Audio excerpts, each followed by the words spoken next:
നായയെ ആക്രമിച്ച് ഒരുപക്ഷെ അതിനെ കൊന്നു തിന്നാൻ ശ്രമിക്കുന്നതിനിടെയാകണം ഇങ്ങനെ ഒരു അപകടം കടുവയ്ക്ക് സംഭവിച്ചത്. ഇപ്പോൾ ഈ നമ്മൾ ദൃശ്യങ്ങളിൽ നേരത്തെ മുതൽ കാണിക്കുന്നത് കടുവയും നായയും ഒരുമിച്ച് കുഴിയിൽ കിടക്കുന്ന ദൃശ്യമാണ്. കടുവ നായയെ ആക്രമിക്കുന്നില്ല.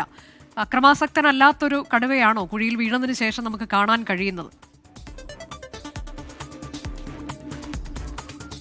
അങ്ങനെ നമുക്ക് ഉറപ്പിച്ച് പറയാൻ കഴിയില്ല. അത് വനംവകുപ്പാണ് പറയേണ്ടത്. ഒരുപക്ഷെ ഈ കുഴിയിൽ അകപ്പെട്ടതിന്റെ പേടി, ഭയം അത് സ്വാഭാവികമായിട്ടുമുണ്ടല്ലോ. അത് അങ്ങനെ വരുന്ന ഘട്ടത്തിൽ ഒരുപക്ഷെ ഇത് മറ്റ് ജീവികളെ ആക്രമിക്കുന്നതിന് പകരം അല്ലെങ്കിൽ കൂട്ടിക്കിടക്കുന്ന ഈ നായയെ ആക്രമിക്കുന്നതിന് പകരം രക്ഷപ്പെടാനുള്ള ശ്രമമായിരിക്കും നടത്തുക. അതിനെ ഭക്ഷിക്കാനുള്ള ഒരു ശ്രമം നടത്താൻ സാധ്യതയില്ല എന്നുള്ള കാര്യമാണ് വനംവകുപ്പ് ഉദ്യോഗസ്ഥർ നമ്മളോട് പറയുന്നത്. കാരണം ഒരു അപകടത്തിൽ പെടുമ്പോൾ അവിടെ നിന്ന് എങ്ങനെ രക്ഷ നേടാം എന്നുള്ളത് മാത്രമായിരിക്കും അത് മൃഗമാണെങ്കിലും മനുഷ്യനാണെങ്കിലും ചിന്തിക്കുക. ആ രീതിയിലായിരിക്കും ഈ കടുവയുടെയും ചിന്ത എന്നുള്ളതാണ് വനംവകുപ്പ് ഉദ്യോഗസ്ഥർ പറഞ്ഞിരിക്കുന്നത്. എന്തായാലും കടുവയെ ഈ നായൊന്നും ചെയ്തിട്ടില്ല എന്നുള്ളത് ആശ്വാസകരമായ കാര്യം. വേറെ കുഴപ്പങ്ങളൊന്നുമില്ല. എന്തായാലും കടുവയെ മയക്കുവെടി വെച്ച് പിടികൂടി അതിനെ പുറത്തെടുത്ത് മാറ്റിയതിനു ശേഷം ഈ പട്ടിയെയും പുറത്തേക്ക് എടുക്കാനുള്ള ശ്രമം ഉണ്ടാവും. അതിനെ മയക്കുവെടി വെക്കണോ വേണ്ടയോ എന്നുള്ളതൊക്കെ വനംവകുപ്പാണ് തീരുമാനിക്കേണ്ടത്. കുഴിയിൽ നിന്ന് മറ്റ് പ്രശ്നങ്ങളൊന്നും ഇല്ലാതെ എടുക്കാൻ കഴിയുമെങ്കിൽ അങ്ങനെ തന്നെ ചെയ്യുകയും ചെയ്യും. എന്തായാലും നിലവിൽ ഈ രണ്ട് മൃഗങ്ങളും കടുവയും നായയും അത് വേറെ കുഴപ്പങ്ങളൊന്നുമില്ലാതെ അവിടെ കിടക്കുന്നു. ആദ്യ ഡോസ് മയക്കുവെടി കടുവയ്ക്ക് വെച്ചിട്ടുണ്ട്.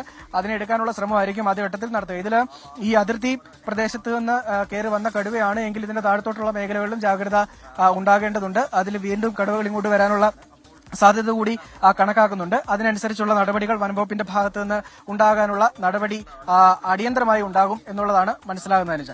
ഇടുക്കി മയിലാടുംപാറയിലാണ് ഏലത്തോട്ടത്തിലെ കുഴിയിൽ കടുവ വീണത്. കടുവയും നായയും ഒരുമിച്ച് ഒരു കുഴിയിൽ ഇങ്ങനെ കിടക്കുന്ന കാഴ്ച കൗതുക കാഴ്ച തന്നെയാണ്. അല്പസമയം മുൻപ് മയക്കുമരുന്ന് നൽകിയിട്ടുണ്ട്, മയക്കുവെടി വെച്ചിട്ടുണ്ട്. ഒരു ഡോസ് മയക്കുവെടി വെച്ചിട്ടുണ്ട്. അതിൽ മയങ്ങിയില്ല എന്നുണ്ടെങ്കിൽ അടുത്ത ഡോസ് കൂടി നൽകേണ്ടി വരും. പെരിയാർ കടുവാ സങ്കേതത്തിലേക്ക് മാറ്റാനുള്ള എല്ലാ സജ്ജീകരണങ്ങളും വനംവകുപ്പ് തയ്യാറാക്കിയിട്ടുണ്ട് എന്നുള്ളതാണ് രാഹുൽ വിജയൻ നൽകിയ വിവരം.